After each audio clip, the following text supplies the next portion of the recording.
and be able to look at all of us, all of the people in the bell curve, and be able to find the ethics of each person. Coming to the out of body experience. What is the out of body experience? So, again, I will open the discussion to everyone. With regards to empathy, what do you think I mean by the out of body experience? That is why I'm throwing you a strange foreign phrase. So you can tell me your interpretation of it. So again, empathy with regards to the out of body experience. What does it mean to you? Let's start with Pranshi. So the bubble part, as you mentioned, so the first component would be like that the biases that are inherent because of you being in your bubble in your own head Correct. are for a moment intentionally or unintentionally not there. So you find yourself looking at your experience from in a way that doesn't seem like you are being you, and that could be done intentionally or unintentionally, as I said. But when you catch yourself in that moment, you feel like that you are this different person looking at you as he experiences that, and it can lead to sort of increased empathy or looking at things in a different way, so it helps you there. Uh, yeah. Pretty succinct. And Anvesh, let's hear it from Thanks. you. Dan, just give me a moment. Yeah, I'll say it later. Sure, After. no problem. Yeah. Lohit, your turn has come up early. Yeah. Out of body experience, as I think, is something where we see ourselves, like see some through someone else's perspective, and like not from us, like where me being someone else and seeing like out of what I think or what I feel, maybe. Okay. So Bhavna is asking me to repeat it. Bhavna, what I mean to ask is, what do you think an out of body experience means with regards to empathy?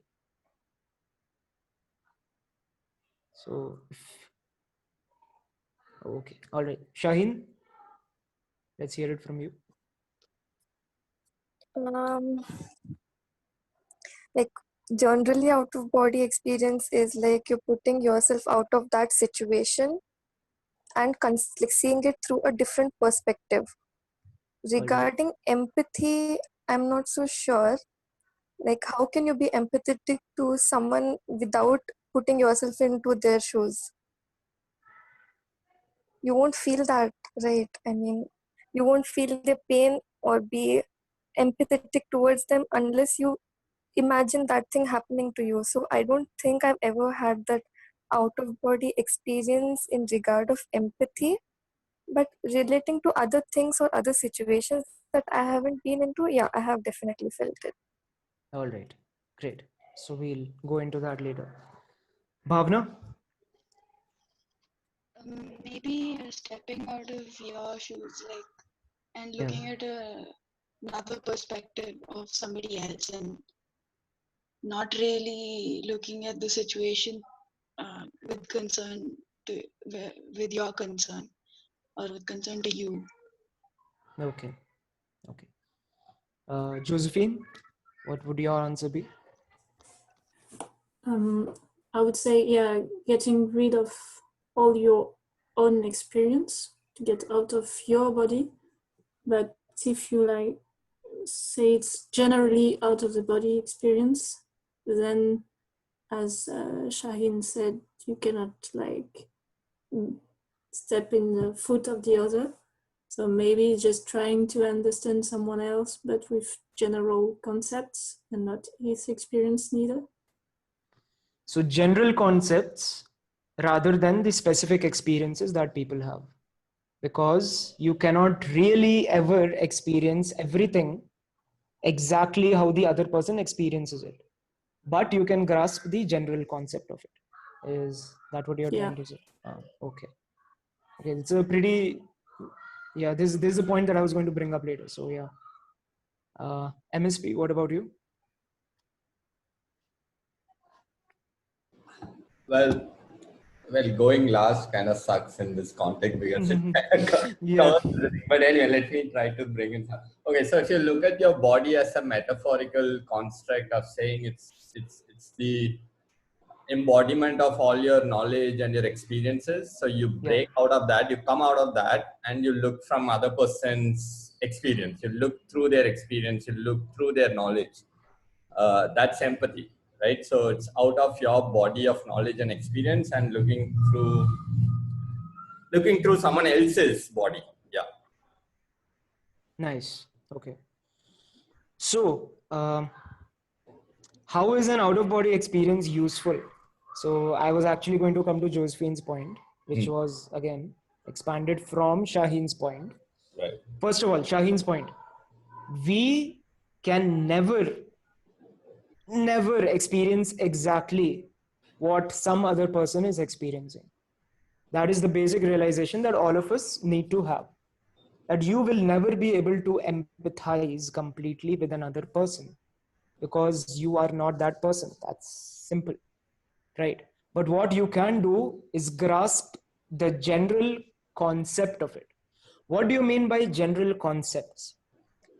General concepts means you have to reduce all of human experiences to a set of emotions, a set of commonalities that all of us go through as a human race, and realize that details are nothing but details, cake toppings. But in the end, we have to digest the very core values of what all of us go through. What are these core values? Vulnerability, fear, asking for approval from your peers, looking at your own life in a larger design and wondering what your place is in it, right? Self-esteem, trying to gather knowledge, trying to gather happiness, trying to avoid suffering, right? Maintaining the balance between the artist and the human inside you. These are basic concepts. These are common to all of us. All of us have experienced this at every point in our life. Now, what we go through specifically are details that we will never be able to experience because we are not that person. So an out-of-body experience enables you not just to leave your body and look at another person, but to leave your body and realize that everybody is the same. That's the out-of-body experience. Once you leave your body, the mind realizes that we are all in a hive mind with common experiences all around. And therefore, when another person becomes indistinguishable to you from yourself, that's when you've hit upon all the commonalities that you have with everyone. When we no longer see the details, gender, skin color, height, weight, nationality, other demographics, rich, poor, class, creed, caste, when all of these details become invisible to us, truly invisible, and when we are able to see all of us as humans, as no different from each other, that's when you've had a true out-of-body experience, because it does not matter whose body you are in anymore. And it becomes unnecessary to be able or to have to experience another person's life to be able to empathize with them, because now you are able to relate to everyone based on these commonalities. That's the foundation of the out-of-body experience. So yep, if psychotropic drugs help, but that gives you more of an idea of God's bodies than our own. But yeah, to each their own experience, I guess. All right, so here's where, after one last dialogue, I will move on to part 2. Here, the dialogue I'm going to tell you, like I'm going to try to initiate, is that each of you pick up one attribute, pick up one common element of the human experience that you think is the most important if you want to be universally empathetic? Let me repeat the question.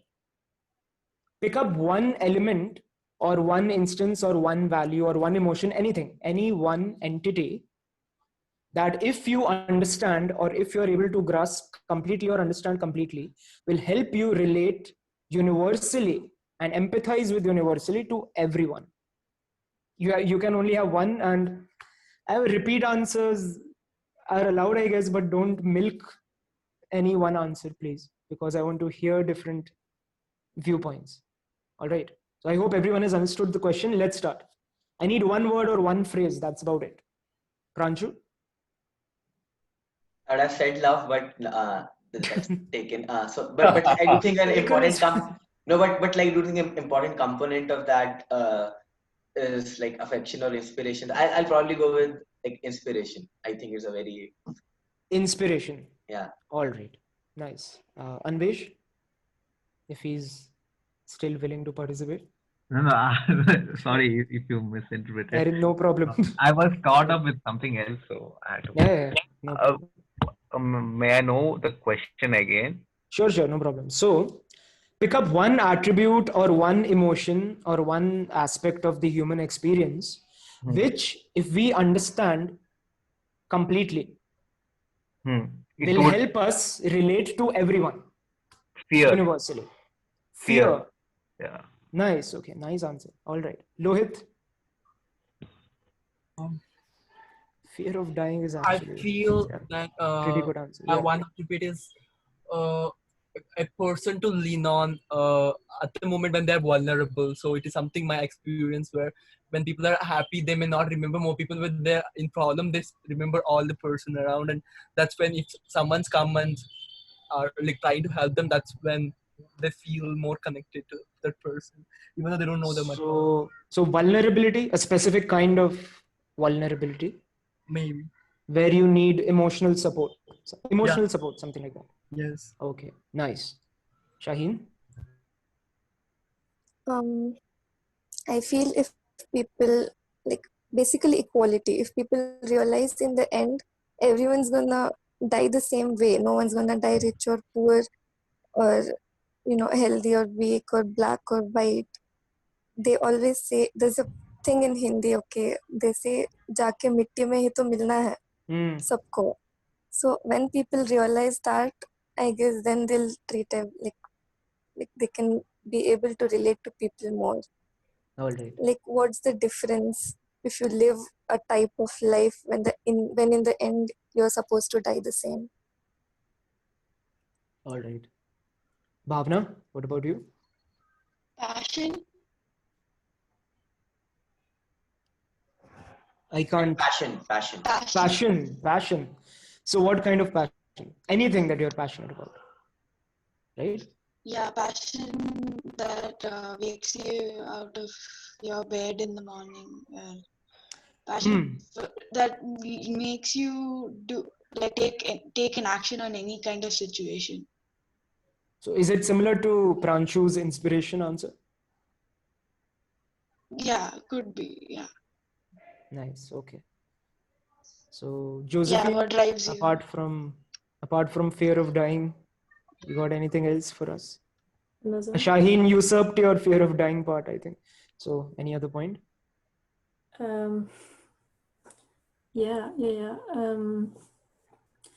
Maybe the idea of feeling relatable, like knowing that somebody can relate to you. Yeah, pretty meta answer actually. So knowing that someone can relate to you will help you relate with everyone else. Inductive empathy. It's pretty cool. More like maybe like community feeling, I guess. Yeah. So stop being boring. You don't have to, Okay. Pretty good advertising for SBB actually. The feeling of a community. Always. Yes. I wanted to add up MSP. what I said before.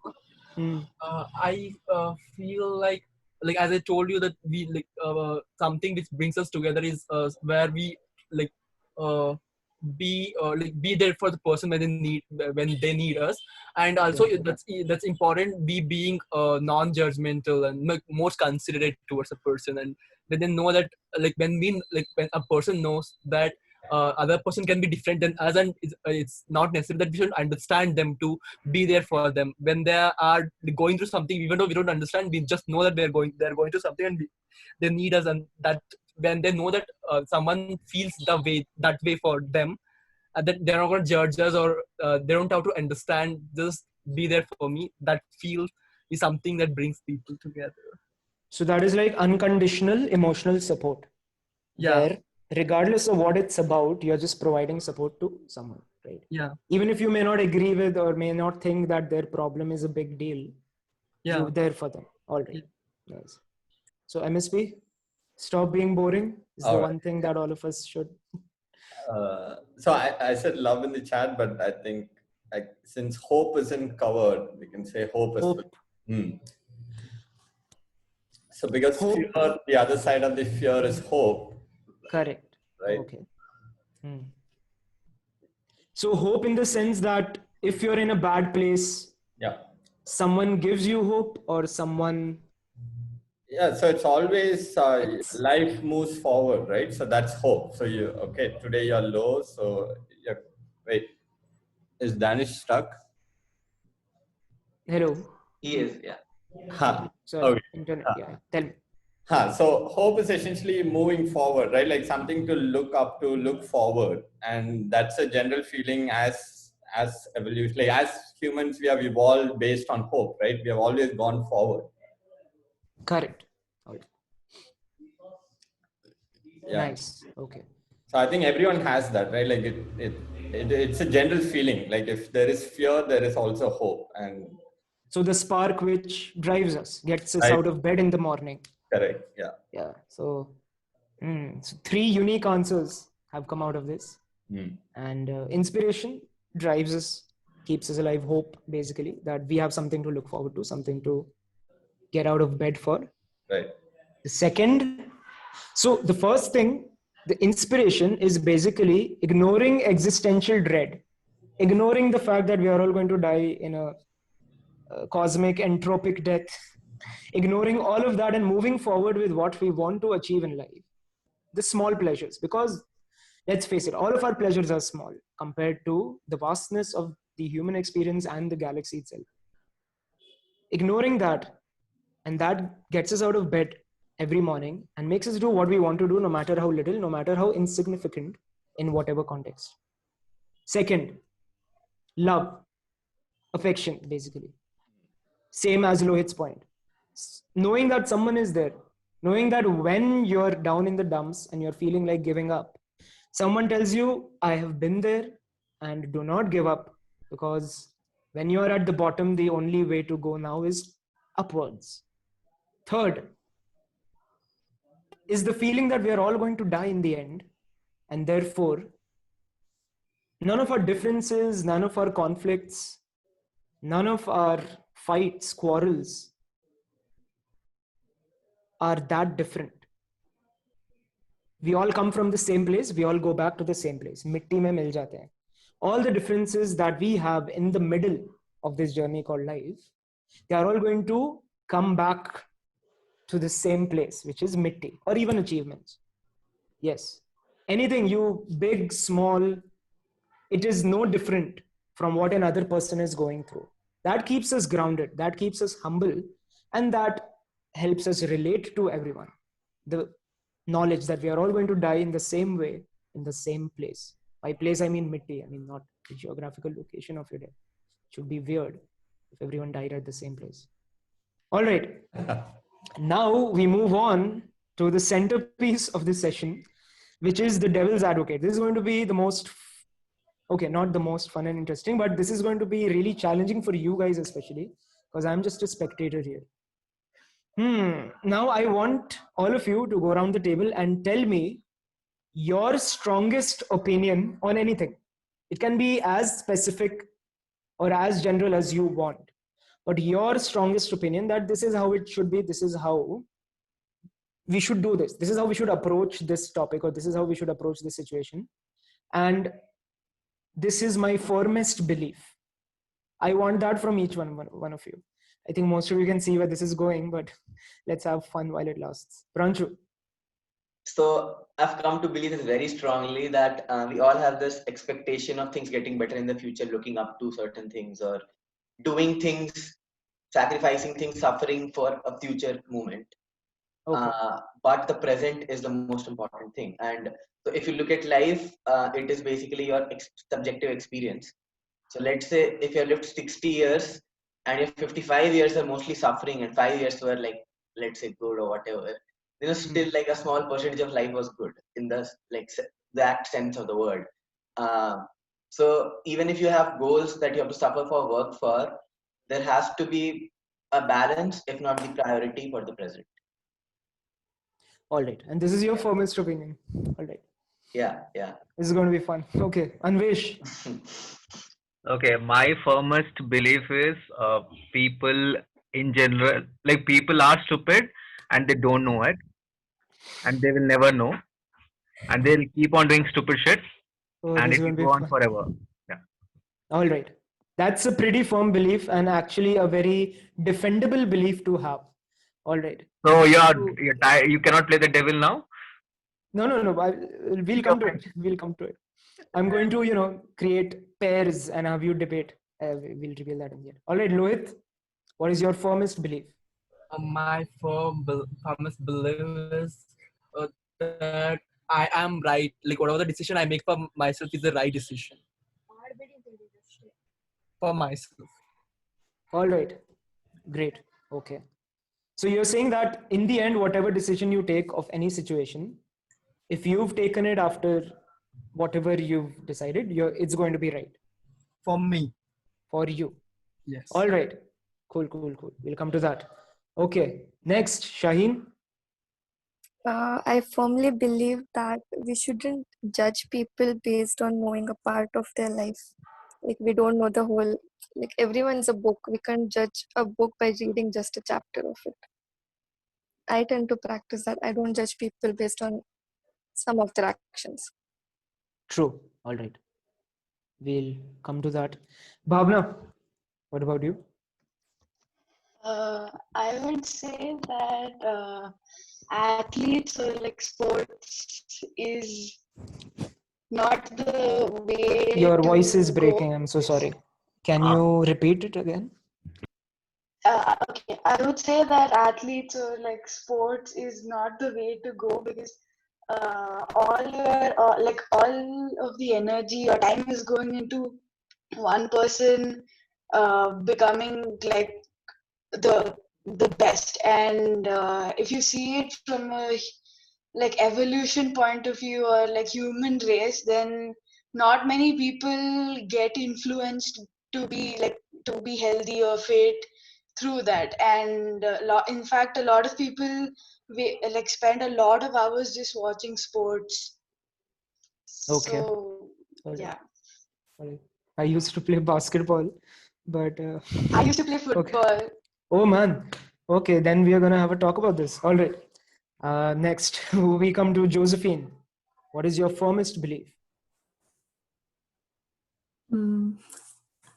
I would say strongest belief is that there is no sufficient reason to kill somebody. Okay. Yep.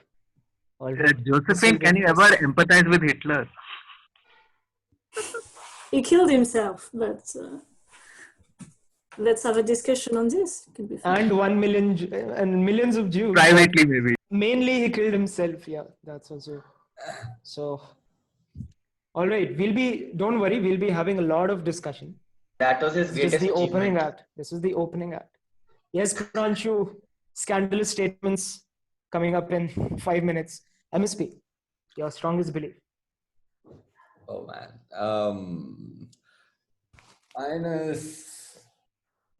Well, there are no absolutes. Okay, except for certain universe. That's going to be the moral of this round, actually. But okay, yeah, cool. please. Cool. Yeah. Well, I know, but Yeah. That's a bummer. It's a magic. The magician got puss, whatever. Yeah. I revealed the rabbit too early, man. All right. MSP, Well, what's your strongest belief?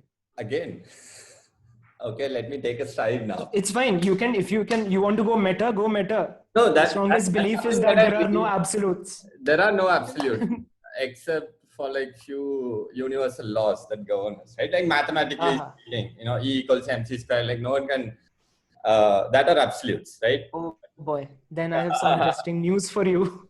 E is equal to MC square. All right, fine. Yep, it's been broken actually, but okay, we'll come to that later. All right, who's next? Srinidhi. Oh, you're... Hello, Srinidhi. Yeah, I actually am really struggling because I'm now working on trying to be moderate and see shades of gray, because usually I do tend to think really in terms of absolutes. Maybe I'd go with that there are no problems that you can't solve, or at least look at it in a different way if you give it time and sufficient thought and maybe talk to others. So there aren't problems that can't be solved. So that's something that I do firmly want to believe. Want to believe. All right. Interesting. Very interesting. Now we start with the, I don't know, the Republic TV edition of this meeting. Okay. First, so how this is going to happen is, this is like a game slightly, that we'll be starting with Pranchu and Shaheen. Okay.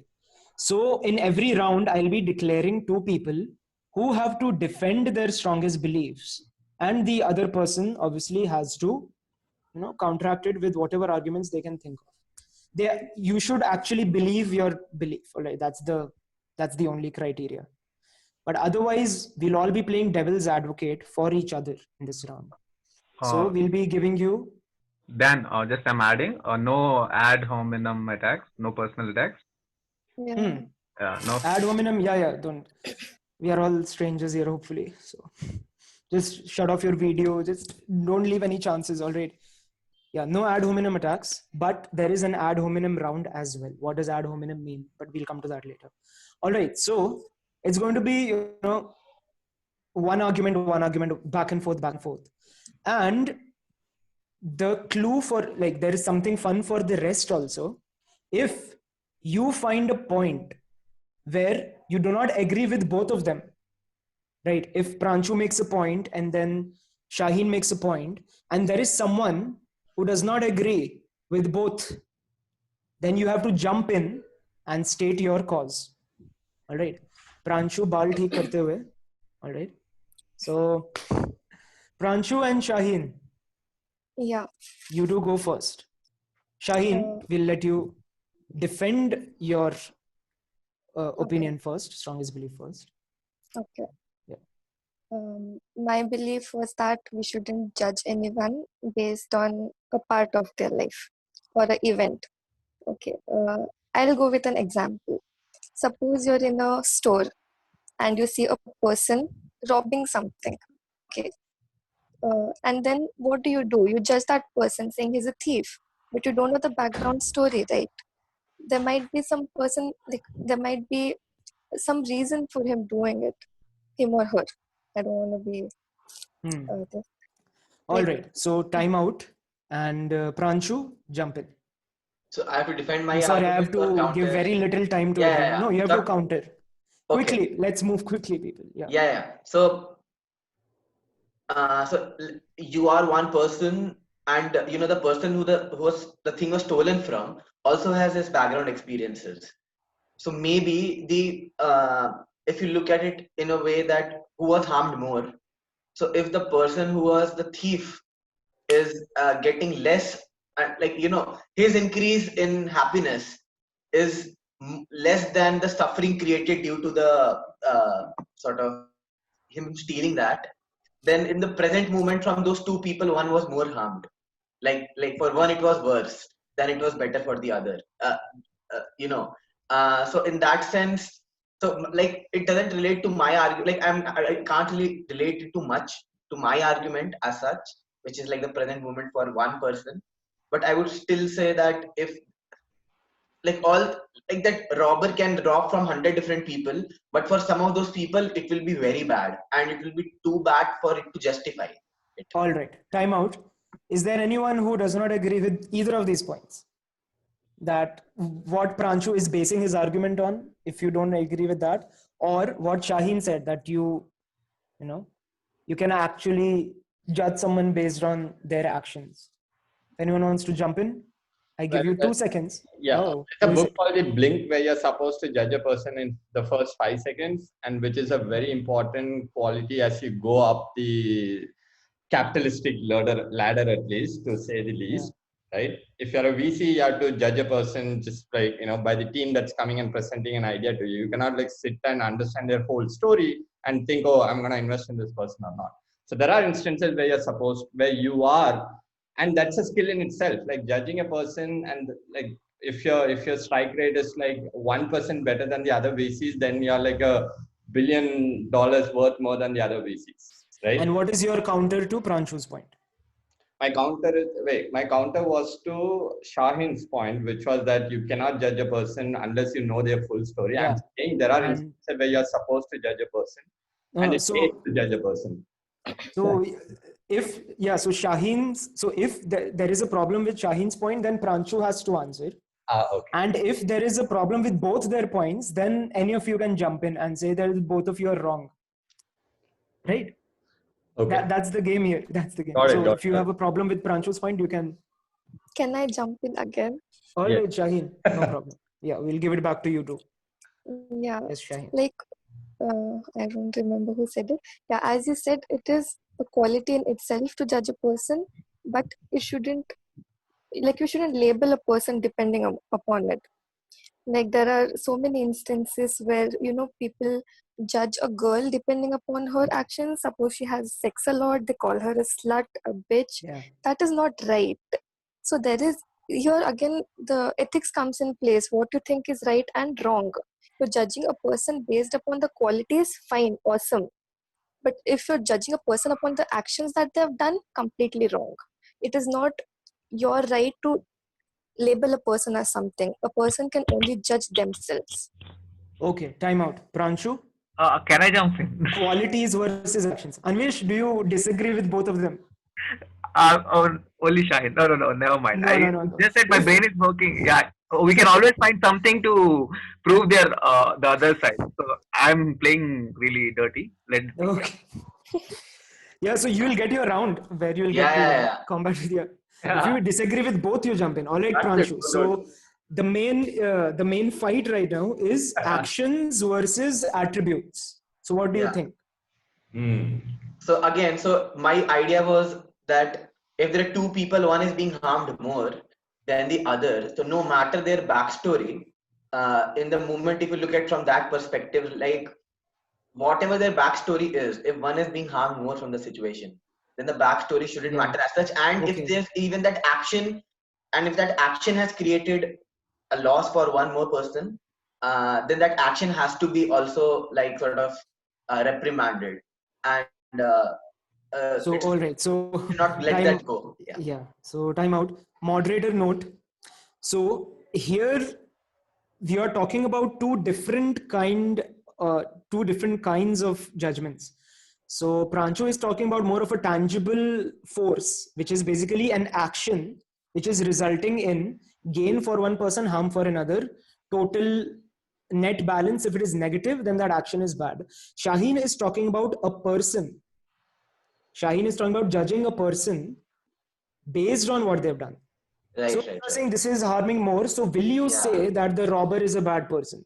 Not ki, okay, harm hua. The shopkeeper maybe got harmed more. Maybe it was very precious item. Maybe it was a loved one's, cherished memory, something, whatever. But does that mean that person, not knowing what it meant to the shopkeeper or whoever he stole from, is a bad person? Shaheen, correct me if I'm wrong. Yeah. That what you meant? Yeah, that's what I meant. Yeah, so I still think there's some actions that you cannot justify. So like Josephine brought up, there's not enough reason to kill someone. So maybe like, I don't know, maybe in one case you can still say there is, but like the point is there has to be a limit. So basically Dakati, robbery is also something that you should not do no matter what? No, I'm saying there has to be some limit of the extremities of actions. Right. So there has to be some limit beyond which, even if it is done once or even if a backstory, it shouldn't matter. Because All right. otherwise, society will not function in certain ways. It can So go. new challenge for Shaheen and Pranshu. You two now have to come to a consensus on where you will draw the line as to what action, if a person does, then no matter you don't know the backstory or nothing, you will judge that person as a bad person, a reprehensible person. You have to find the line. And if Shaheen believes there is no line, then Pranshu, the consensus is up to you. Of course, there is a line. All right. So what is that line? Pranshu and Shaheen, go. Discuss and find that line. We have 3 minutes left until the next round. So you have that much time. Come on. Cool. So first of all, I would like to make it clear that there are different sorts of people. So one is like, you can say psychopaths and all. So they still are responsible, but not as someone as, who is like mentally crazy. So if you're the person who is broken mentally and he doesn't even know that he's doing something wrong, then there can be limits on the action, but there should not be like responsibility put. Like the responsibility part should be varied depending on the capacity of the person to understand what he's doing wrong and right. So I just want to put that in perspective, and then Yeah, 1 second. Yeah, I'm just processing what you're saying. I'm saying that one person can be like a child who doesn't know what they're doing wrong, and then they did wrong. One could be just they are mentally broken down. They cannot even comprehend whatever they're doing. And one can be they know everything, but they're still doing it. So I'm just saying we can have multiple like definitions also of the line. See, what I am saying is, if you murder someone, you're wrong. Okay, but until and unless I know the backstory, until and unless I know what was going in your mind while you were killing him, I'm not going to judge you. Yeah. I'm not going to say he did it like this, like that. Until and unless I know completely in what state of mind you did it, I won't say a word on it. But that doesn't mean I support it. That just means I am not going to judge anyone based on half story. Yeah, so I am saying we should not, and I also agree that the judgment can also always be withheld. But in some cases, someone has to take responsibility, and it cannot be avoided. So let's just talk about those cases, right? Like So in those cases, what I'm saying is that there's some actions like a murder, and the responsibility cannot be avoided. Then depending on the person who has done whatever that act, we can come to like a general, we can come to other 2-3 lines depending on if that's child or whatever. You can come to one line which is like a hard line for everyone. So that's just the idea that I'm saying. It's not related to the line exactly, but did you get my point? What I was saying, that like you can choose not to judge, that is fine, but sometimes responsibility cannot be avoided. All right. So I am getting what Pranshu is saying. So if Shaheen and Pranshu, you two people were the judges, all right, judging together dually on a case like this, now it's up to you to dole out the punishment or to dole out whatever will keep the society stable. Yeah. Because anarchy cannot ensue, right? If you decide that we will not be judging anyone and therefore we will be pardoning crimes, then that's another extreme we cannot follow. So now you two are the co-judges. No. I understand what you're saying. I understand what you're saying. What crime and what punishment would you give? I know that internally you are saying you won't judge, but then what will you do then? If you are put in a position where you have to take an action, what kind of action would you take? For a murder. Murder case. Yep. Anything. Life sentence. Life sentence. Pranshu? Yep. You agree? Would you have consensus on that judgment? Life sentence without hesitation, all right, without knowing. So, like I would say life sentence, but with the thing that like if they can prove their worth during the life sentence doing something valuable, then it decreases depending on that.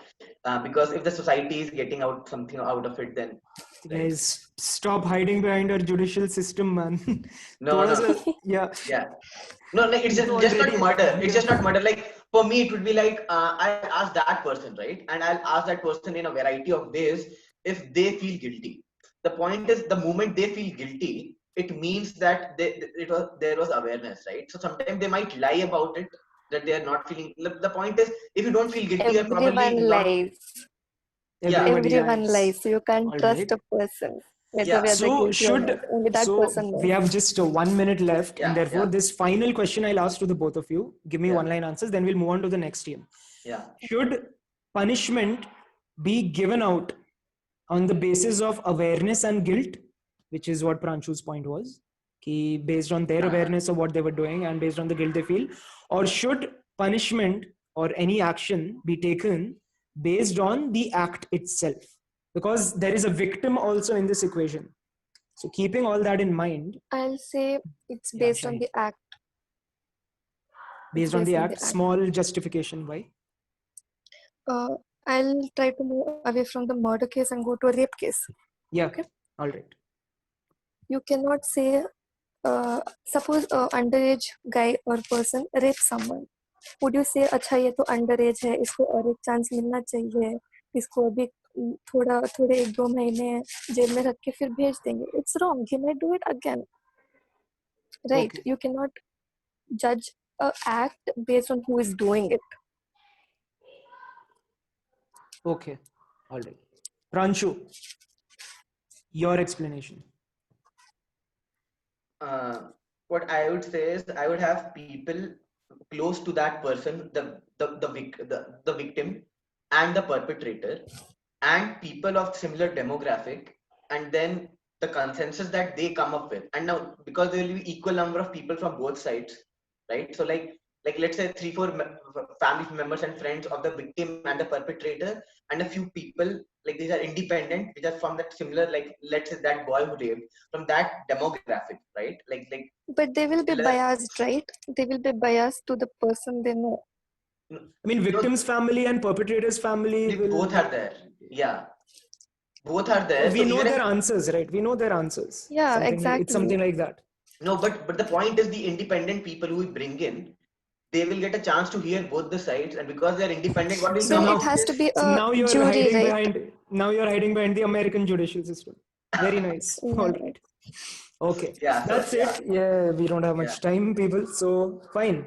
We'll be discussing all of this later. Do not worry. As we said, no absolutes. Anvesh, your really interesting belief. You're paired with Bhavna. Okay. Okay, my belief is that people are stupid. People are stupid, and they'll keep on doing stupid things, and they would never know how stupid they are in general. And the more they get to know their stupidity, they become wise. But that doesn't happen frequently. So they keep on destroying things, and yeah, the world will end because of our stupidity. All right. Bhavna, Okay, first you have to counter this, and then you will, defend your belief. First, we'll start with countering. Okay. All right. I somewhat agree. I don't know how to counter it. No, that's devil's advocate, right? You have to. Yeah. You have to go outside your body and think of, if everyone is stupid, then we are all stupid. Or Maybe, yeah, I think you cannot put someone down by saying they're stupid. Like a lot of the factors of like the reasons behind their actions or thoughts or words they speak is because of how they are raised or the environment around them. So you can't completely blame someone for... So who started all of this is the basic question, right? Who put the gene for stupidity into this world? That's the person responsible for all of human suffering till now. Something like that? Yeah. Yeah. Anvesh? Oh, wait. Sorry. I'm sorry. Bhavna, your belief first. And then Anvesh. Yeah. Pranshu, get your facts right, man. Hello? Bhavna. Yeah, Mine is that sports or athlete or professional sports is a waste of time and energy because it's focused so much on just a small part of the human population, and in the in the context of evolution, it does not have any impact because the other people who aren't participating are just watching. And when we watch sports, like there's a lot of time we spend and waste on it. Instead, we could be going eating healthy or working out and like improving our health. Okay. Anvesh, you have to counter this. like uh, I just say, like, as I believe that life doesn't have any purpose, so anything you add gives meaning to it. So it's a blank, empty vessel. So sports is meaningful for the people who do that. If not, like, if you don't enjoy sports, then what else? Like, you might enjoy doing painting or embroidery or uh, using your gun and shooting balloons or something on that lines. Using But your gun, what? Acha, okay. ठीक yeah, है. but That was huge escalation, man. But ठीक है, Anvesh, continue. Sorry. yeah, but like, even that is meaningless if 100 people would be watching that. Like, eh, there's no point in whatever did you do. So for, like, I was reading this thing, like, for example, we don't work, nobody works, and everything is taken care by robots, and we are just being paid to just stay alive. And what would you say? Like, all the people are wasting their time. And but Very. but if we ask them and they look back, then they will see, okay, so you making, fixing punctures or cooking, uh, that gives you meaning to your life.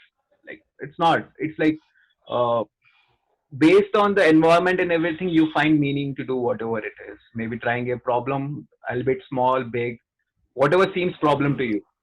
Yeah. So it's basically sports is a waste of time versus nothing is a waste of time. That's all. Whatever Yes, you do. yes, All yeah, right. nothing is waste of time. Okay. So Bhavna, would you like to defend it? And if Well, there's you anyone who does not remove, agree with both, basically, you gotta speak up. Yeah, Bhavna, your turn. yeah, well, you removed like the purpose from life entirely. So, what purpose I was putting was evolution, and that it's not helping the fact, it's not helping like human races, like a species to grow. But maybe like what you are saying something in on the lines of an individual purpose in life. I don't know if that makes sense. Anvesh, uh, you understood the argument? not it's not clear. Like, can you rephrase it? So, yeah, Bhavna, you can rephrase it.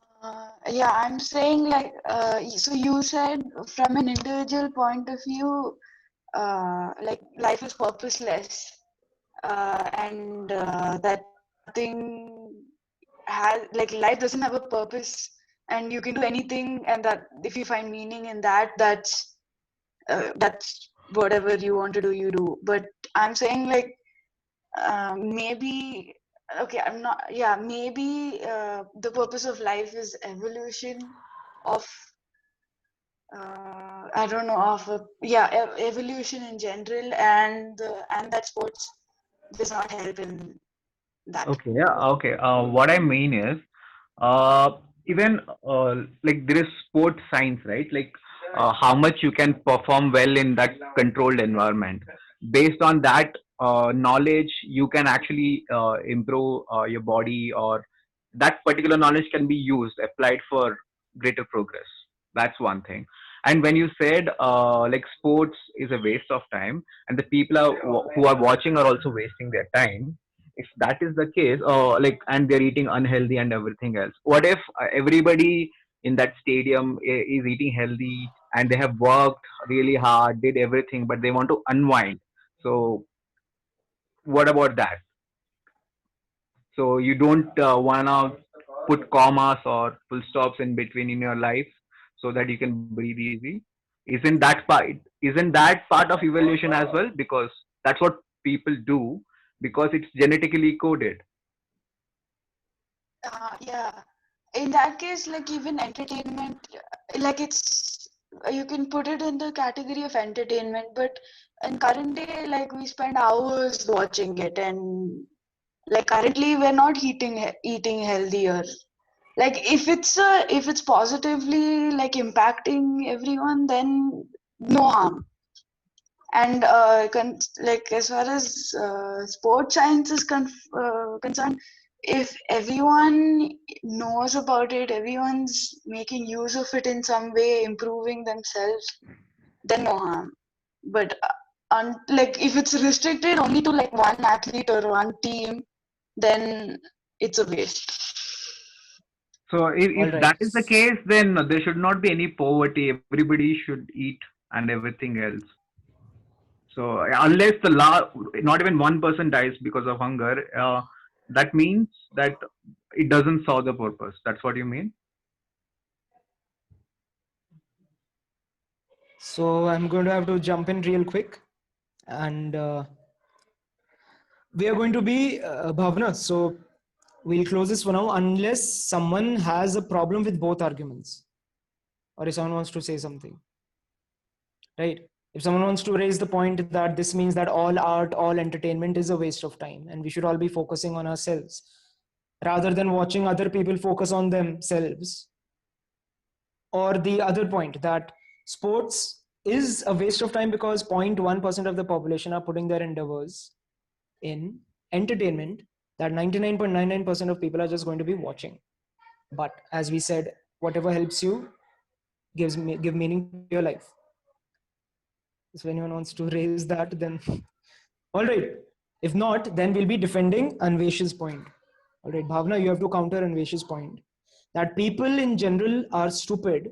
99% of the population is stupid, and this cannot be avoided. This will always happen. And if there is a way to deal with it, if there is a way to solve it, then Bhavna, the mic is yours. Education is the way to solve it. I think you cannot just label someone or judge someone and just like say they're So is our stupid and education ignore. faulty? Is our education system faulty that we are not able to break the chain somehow? Yes, we need to change that. Unfortunately, people up there are also stupid, but they are also raised, and I mean you cannot blame them entirely as well. All right. So now again, the consensus round for both of you, Anvesh and Bhavna. You two have to come to a consensus on. I have something to say. Sure. Jump in. So I don't agree with Bhavna because if everybody, let's say everybody is stupid, which is I think the statement, then the people that do education are stupid, so they cannot do good education, and this will perpetuate indefinitely. So it's not a problem of education because it's part of stupidity. We get the leaders we deserve and the teachers as well. All right. Yeah. So, and for Anvesh's point, I would say that if everybody is stupid, then the one saying that everybody is stupid is also stupid. So it doesn't make any point.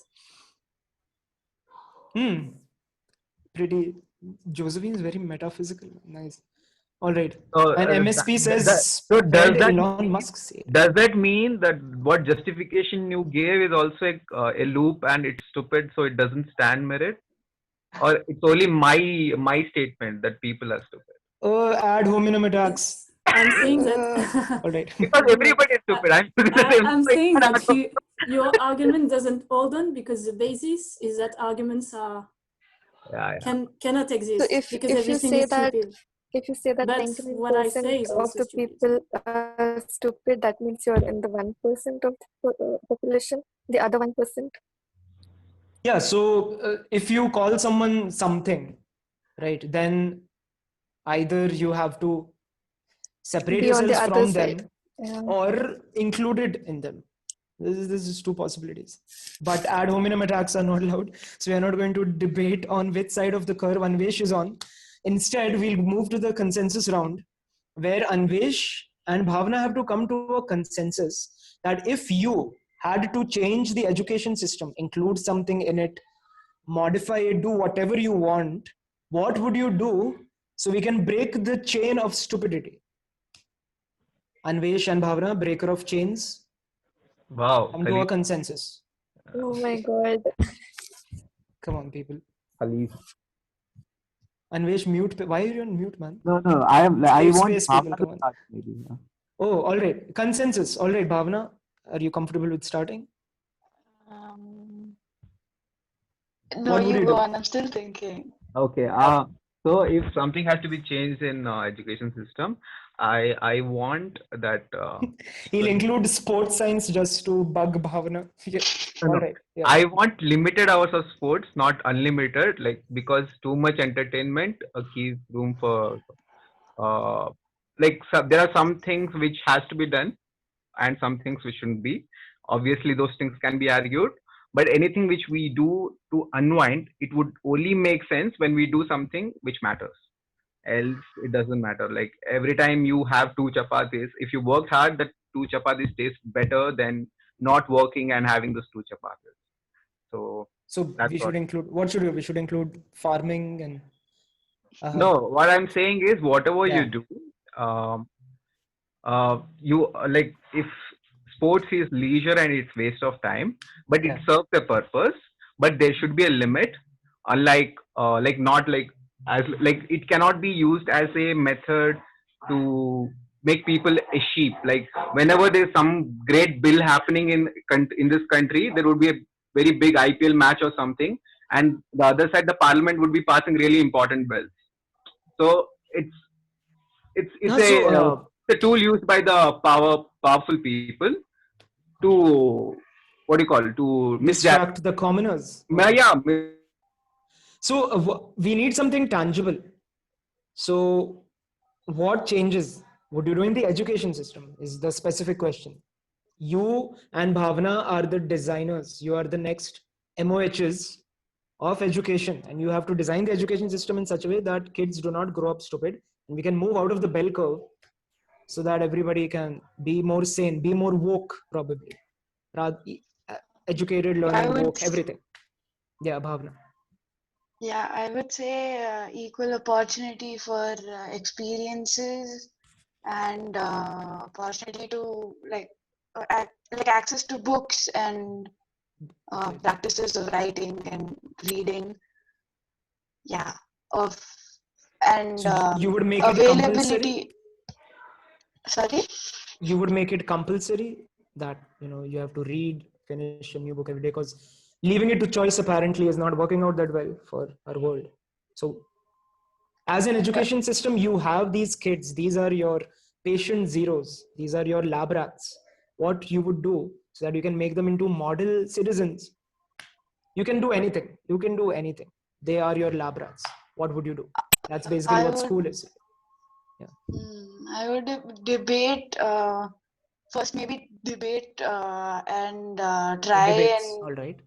no, like I would try and debate and make them think if whether or not education is important, whether they see it as something as something as an essential part of life, and if they come up with it's not important and convince me, then I don't know, but I think everyone will lead to the fact that education is important, and that will drive them to educate themselves. And we will provide equal opportunities and access to information. So information, all right. So basically books, internet, but there's not much changes, right? From the present, what would you change? What is existing now and what would you change? Anvesh, the floor is open to you as well. You and Bhavna both have to decide. What would you change? I would first thing I would not say what is right or wrong. That's up to them. They have to think for themselves. But we have to give we have to devise tools where they can think for themselves, where they can identify their blind spots and function. Okay. Any idea on what it would be? Like reading more books, for example, as Bhavna is saying. This would help. Anything else that would help in letting kids think for themselves? like getting all the where, what, why has to be applied. All the why should be applied on everything they consume. Though it's taxing. Introspection. So you would change the syllabus basically. You would change the content of the textbooks and everything. No, no, I won't do that. But whatever information they're getting, whatever text they are getting, whatever history lessons they're getting, whatever maths lessons they're getting, they just should not go autopilot just because everybody is doing. So applications have education with more. And why something fits, why it doesn't fit. So they need to have their own answers. And if they are wrong, if they realize they should be, they should be okay to remove it and think again. So that's the skill. Like even if you're wrong, you embrace it and correct yourself. So I want to give a self-correcting mechanism inside them. And I don't know if it's books are the best way or there are tools which can be devised. So. Okay. Something tangible. I think there would should have been. be a balance of like I would put what you said, Anvesh, in a word: introspection and books and experiences, where they go like Danish, you were saying, application. So experiences is a huge part that is missing in our education system, right? We make people study, we make people read a lot actually, but we never tell them where they're going to use it. Like we study electrical, but we never take them to a power plant and tell them, look at this, this is what happens here. This is what happens when things go wrong. Yeah. Experiences, traveling, meeting other cultures, experiencing new. When you teaching someone geography, actually take them to the geography of their own hometown. Things like this are missing from our schools every day. So this is one tangible thing that I would actually put. I would put a lot of traveling in schools. All right. Thank you so much. This and what Anvesh was saying, questioning why things happen, why this is happening, or yeah, just kids are naturally curious. I think if you take them to a dynamic environment where they see a lot of stuff happening, they will themselves start asking questions. Probably. But yeah, putting them in an atmosphere that does not suppress questions at least. Just study it, write it, you will get marks. Why are you asking so much? That culture, if we stop, then probably the bell curve will shift and all of us will not be fools. All right. Thank you so much, everyone. And we move on to the next team. I think most of you agreed with what Bhavna and Anvesh were saying because I didn't hear many opposing arguments for both of them. We move on to... Yeah. Let's go to... All right. Josephine and MSP. You two have to defend and oppose. Josephine, MSP. Yeah. I'm just, all right. Josephine, what was your belief again? So I think I said there is no sufficient reason to kill a person. So like death human. is being talked about. All right. Human, yeah. Nice clarification. No, but person is human. Yeah, person. So yeah, true. So right. I'm saying this because for me, killing a human person means that either you go down a bit and you put yourself on a state as animals, like just answering to your conscience, or you put yourself above the other, saying I have the right to kill because I think this person did badly and I'm the one stating the moral and ethics. So you put yourself more as a god. So either you become an animal or a god, but you don't stay human. So if you want to stay human, there is no reason to kill. All right, MSP, can you counter this? All right. Let's leave euthanasia, mercy killing out of the picture for now. Because that is a whole new debate. Go in the opposite direction. All right, go on. Abortion. Sorry? Abortion. Do you think women should have the right to abort? Yeah, that's also a whole new field, man. I don't think. I mean, Josephine, if you give one specific case, then we'll ask MSP to counter that. No, but I mean, the case with abortion is then saying, okay, what do you consider as human? Like, for Correct. the fact So that there person, it when I said becomes a bit person, of a gray area that if she Yeah. says person, she was probably thinking of a, I mean, those are just lines that we'll have to define for the sake of this argument right now. That we are going to consider, let's say, from the time of birth till the time of death. Because it's a whole new game, man. Abortion and yeah. euthanasia are completely So new let's playing say fields. to Yeah. keep things more simple, let's say it's really a murder, like an adult killing another adult, and the All right. other doesn't want it. Okay, so basically no capital punishment. That's what you're saying, right? It can be capital punishment. Anything. So Anything. MSP, you have to come up with some situation where an adult killing another adult is justified, basically. That's it. Okay. Yeah. That's about it. All right. Yes. Okay, let's Fast, we got to move fast slightly. We have to wrap this up by 8:30.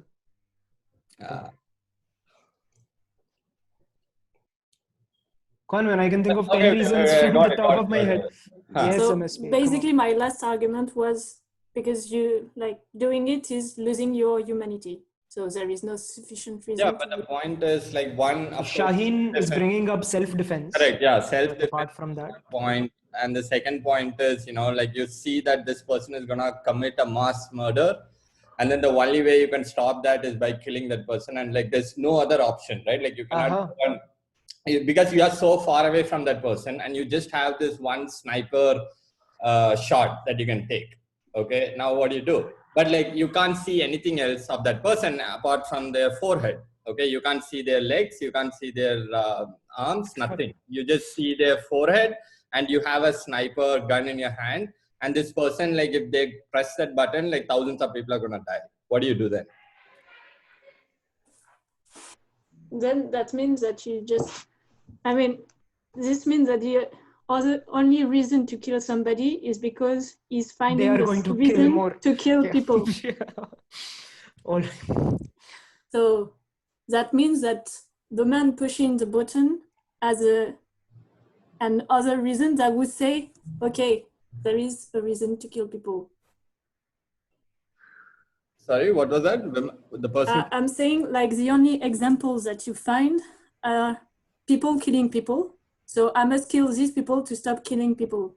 It's But then you don't counter the fact that if the initiator doesn't have any reason sufficient to kill people, there won't be this chain coming up. Yeah, so basically the inductive argument that Josephine is providing is that if everyone, you know, just decides that we will not be killing people, in that scenario, now in a world like this where nobody is going to be killing anyone, the first person, can they ever have a good enough reason to kill someone? Now let's go with that. Josephine, was I correct?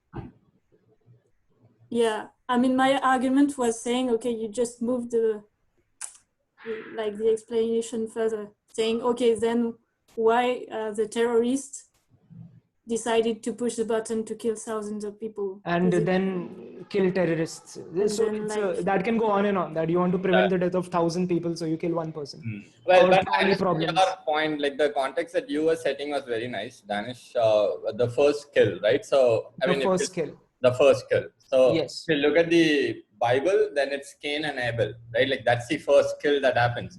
And Cain kills Abel because Abel is the younger son, but then like his sacrifices are essentially accepted by the God. So he's finding some kind of favor in the higher authority. If you look at it at a meta level rather than a religious level.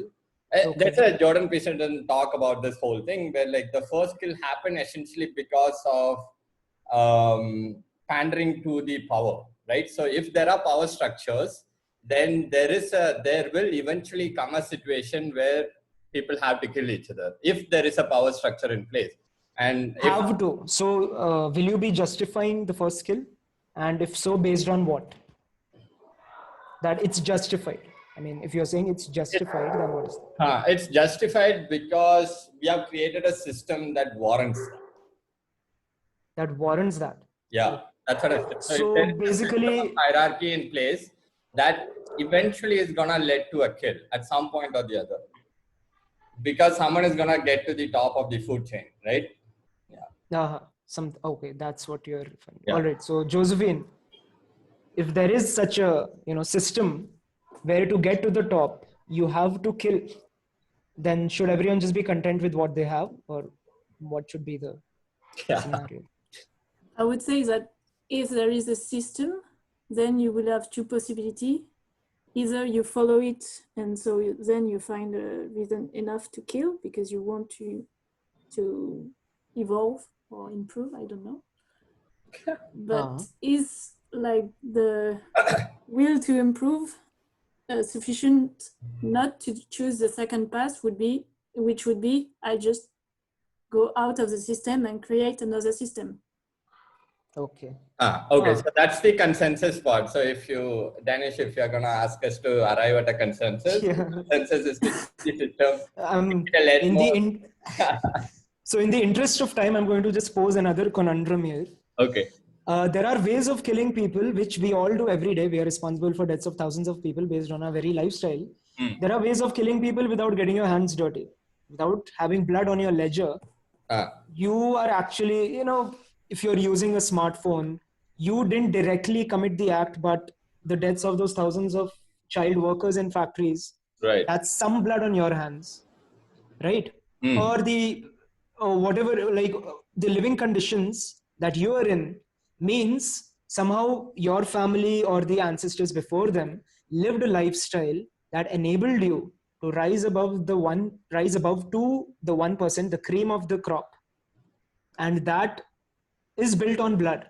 Success is built on blood. If we look at human history, all of success, all of civilizations, all civilizations that have flourished. So is killing the point where we decide that we are animals, or has the line already been crossed? Now, this is the question. Now, in the interest of time, I'm going to pose this to all of you. All of you are free to speak. You can unmute your mics. Let's have pandemonium in this meeting. Like, when was the demarcation between us and animals, which is completely, we were always animals, right? Yeah.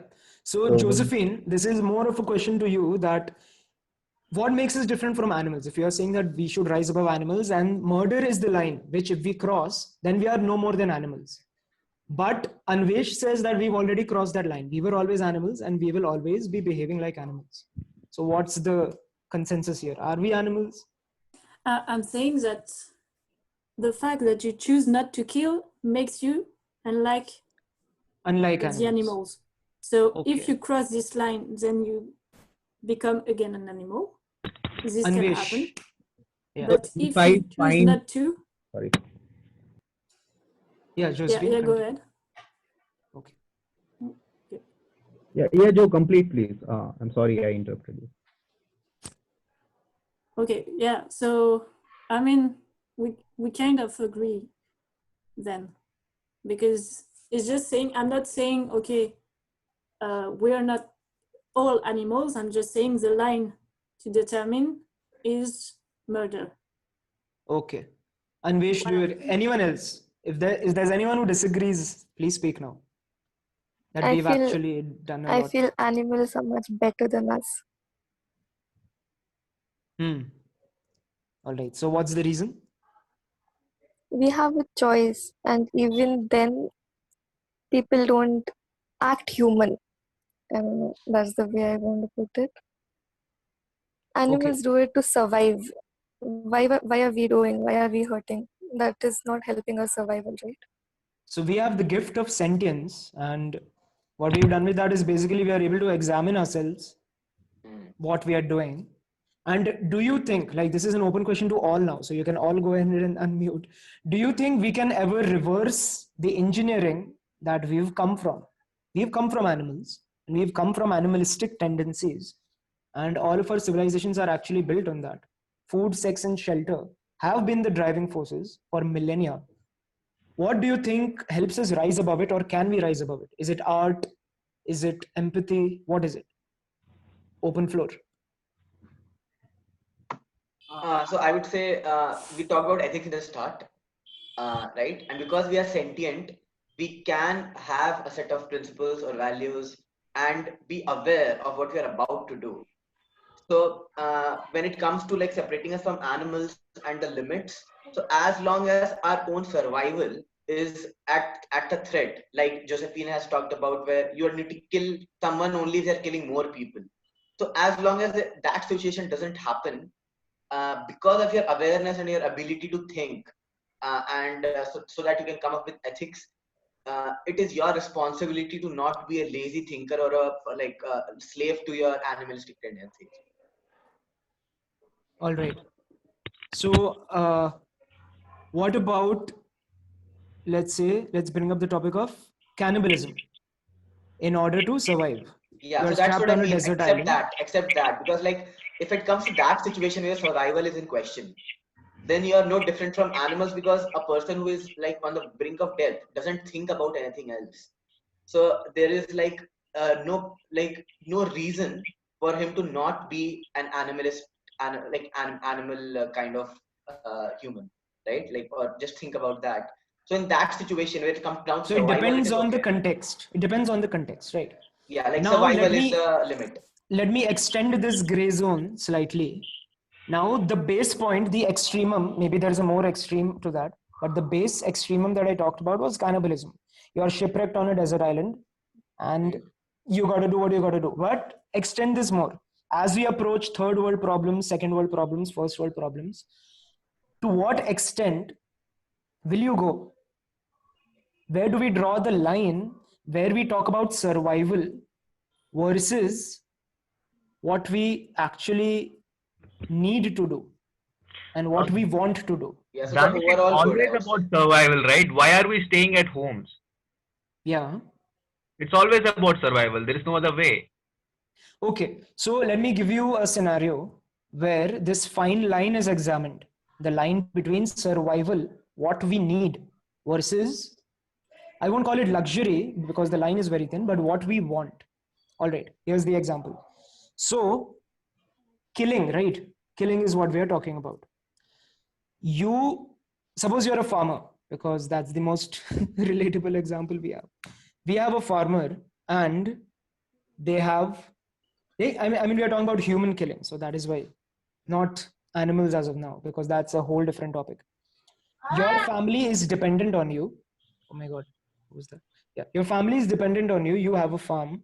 You are growing crops. Everything is fine until someone comes and demands half of your land.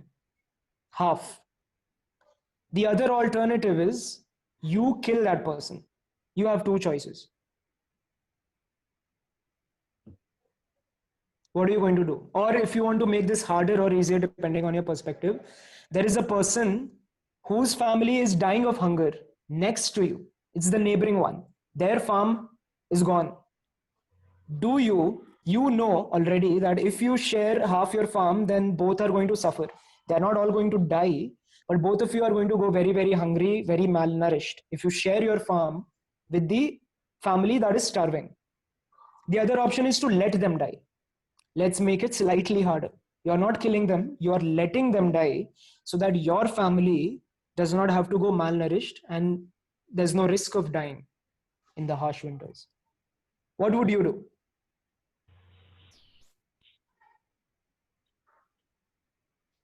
Anyone?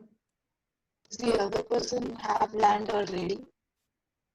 Yeah, you have land, there are crops growing, you're going to harvest. Food is going to come. You cannot take the easy way. Do they have land already? Can I give them seeds? But yeah, like if you give them seeds, they're not going to grow fast enough to help them from dying. Your only option is to share half of that crop. That's the option. It's a time limited conundrum. I think it's not about the family when it comes to the matter of me. I think I survived first because I promised myself more than anyone. I didn't promise anyone that I'll save you, but I promised myself that I'll look after myself and I'll save myself. There's a family also. Your family is also. Yeah, so you and your family is what you mean, right? Okay, and that is like really a big thing for me. I mean, Yeah, no problem. Every viewpoint is welcome. So Lohit has said, me and family comes first. Okay. If the other person is dying, I do not make any promises to them. I do not owe them anything, but I owe myself and my family something. So I'm going to make sure there is no risk to them. Anyone wants to counter this? Josephine, does that make us unethical or? What is your view on this? I would say also that because it's here a case of survival, so our first instinct would be to survive and to make the But would you people take who a know chance? survive. Would you take a chance knowing that probably we might not die, but those guys will definitely die if we do not give them anything? I Because would say if that, this is the line that decides, right? yeah, I After would this say line, that you here will keep it's a taking. 50, it's a 50-50 or 100-0. It's a gray area, basically. But you can say, okay, maybe we can suffer a bit and they can still survive. Yeah. So you can change a bit the scale, saying, okay, we don't need all the crop, but we will need more than half of the crop. So they. All right. So you make a But division. you know, Yeah. you might know also that if you don't give food to the people nearby, they might come and kill you because they are surviving. Oh my God, that is dark.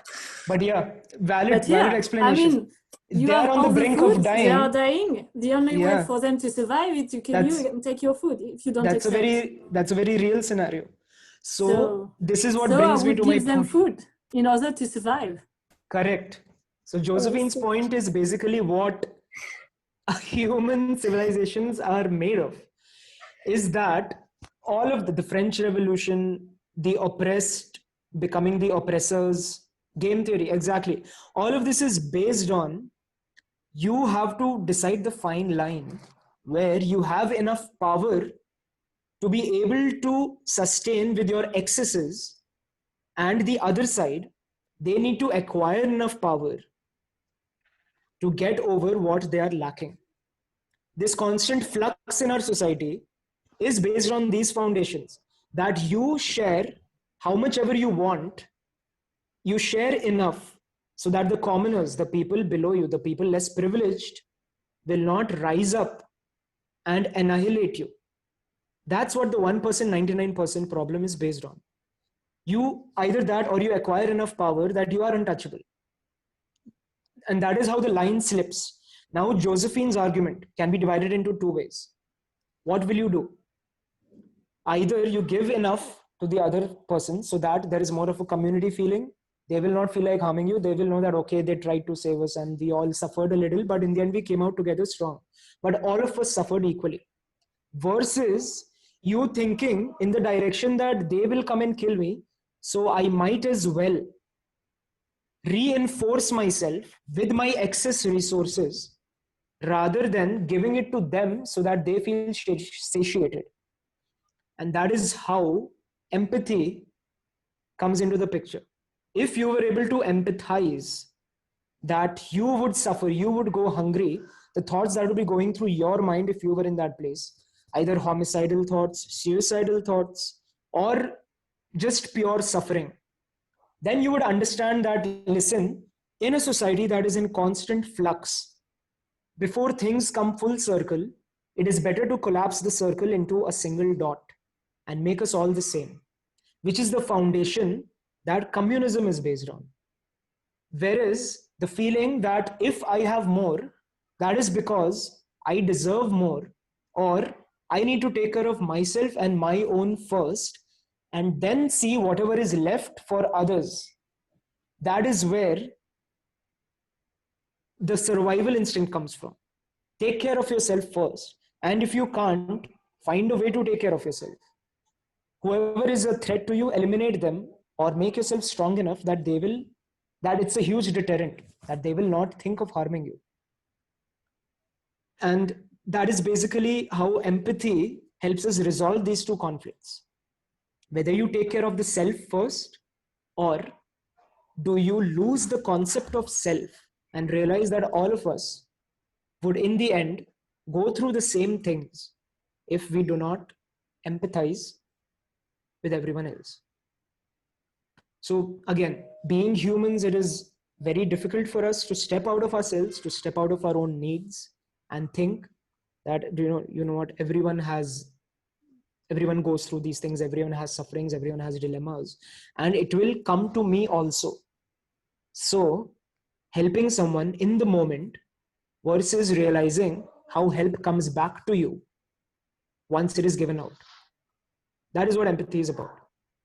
You empathize with someone and you expect that they will empathize with you. And what Josephine pointed out, that the feeling, knowing that we are in a community where all of us understand each other, all of us will help each other. It's just, positive reinforcement for everyone. But negative reinforcement begets negative reinforcement. And vicious cycles are born from dilemmas like these. So somewhere down the line where animals evolved into humans and we gained sentience, we had a choice to make. And different people made different choices. And that is how we all ended up where we are, where we live in a society where differences, classist differences, economical differences, ethical differences, lifestyle differences are rampant and spread throughout. And empathy looks impossible. But if we go out of ourselves, if we go out of our own body, if we listen to other people's arguments, if we try to think of other people's viewpoints, then we can resolve this entire conflict.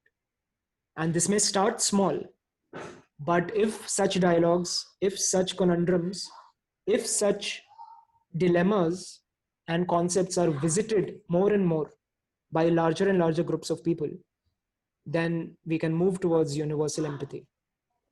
So that is all I wanted to say. Thank you all for joining. I think, Anvesh, we are out of time. I hope this was fun enough. And I mean, this can go on and on. You can have multiple rounds of this, but for now, I think this is enough. So one thing I'd like to point out is just go home. Go home, kya? We are all at home, hopefully. And look at every situation a little bit differently. If you look at a crime report, if you look at a news report of some murder or someone doing something which you think is wrong, try to get out of your body. Try to defend that person's argument. Imagine if you were that person, how would you defend yourself? Because no one is the villain in their eyes. Everybody is doing right by themselves, even if that may mean wrong to others. So just try to look at things in a different perspective is all I'm saying, which is a very cliched moral, but so thank you all. And So can we empathize with Hitler? That's what I'm asking. oh, that's one more session for that. Yeah, That will we'll be have another another session. session for that. Yeah. Good. Okay, that's about it, right? Do That's you all. want to add Thank you. anything else? No, that's it. So awesome, guys. It was supposed to be 1 hour. It's almost 2 hours because it's insanely amazing, Danish, how it handled it, and all the people who contributed to it. Thank you so much. It was so much fun. I enjoyed it a lot. Other people, you can either raise your hand or you can put that on your feedback form, which I would love. Okay, and I'll share it with Dan. And yes, tomorrow we have Blue Room, which is in my Toli. And on Saturday again, Dan will be back with not this kind of fun, but somewhere we hear a lot of things and play with music, notes, other stuff, which Dan is so good at. So yeah, let's meet again on tomorrow, if for the few people, and Saturday again to listen to Dan and learn from him. Thank you so much. Thank you so much. This was great. Thank you. Please let me know your honest feedback. Don't be empathetic in the feedback form, please. Just let me have your worst. It's like unlike anything I have seen in a video or in an exercise. Like it was very unique. Love Thank that. you. Thank you so much. All right. So that's it. Do we Sam? all leave awkwardly? What do we do? Yeah, I think so. Yeah, we love silence and awkwardness. That's how it Nice. is. Yes. But yeah, Dan, just give me a moment. Yeah. Oh, okay. No, let me once everybody leaves, I can ask. What? Oh my God. All right. Me and Anvesh are going to have a private chat. So No. Okay, Sam. Are people waiting? Yeah. Okay, cool. Dan, I'll message you then. I'll have a call. Or I can Great. put All you guys in a separate private room. Get a room. Madhav. Yeah, please do that. Just for a few minutes. Yeah. Put us in breakout room. am I in trouble? No, sir, no. Yeah. All right. Thank you so much for the session. It gave me a different perspective of things. So I'll definitely consider this and come up with my principle or ideology or my things. That's Good to hear, man. Thank you. Thanks, Rohit. Thanks, Shahin. Thank you so Have this much. again. Guys, you are on WhatsApp group, right? I'm putting the feedback form there. I'm not. Shahin and Lohit. Shahin is not. Can you add I'm her, not. or I can add, like, send her our number. Send you Are our you- number. Yeah, Lohit, you are in the group, right? I am. Okay, cool. Then yeah, you just DM me her number. I'll just add her. Cool. Sure. Thank Cool. you. Thank you, guys. Bye. All right. Thanks, See ya. guys. Have a good day. Bye bye.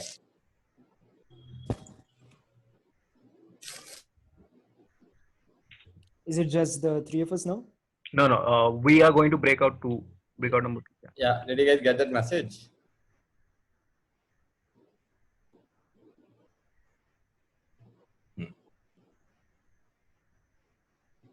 Oh.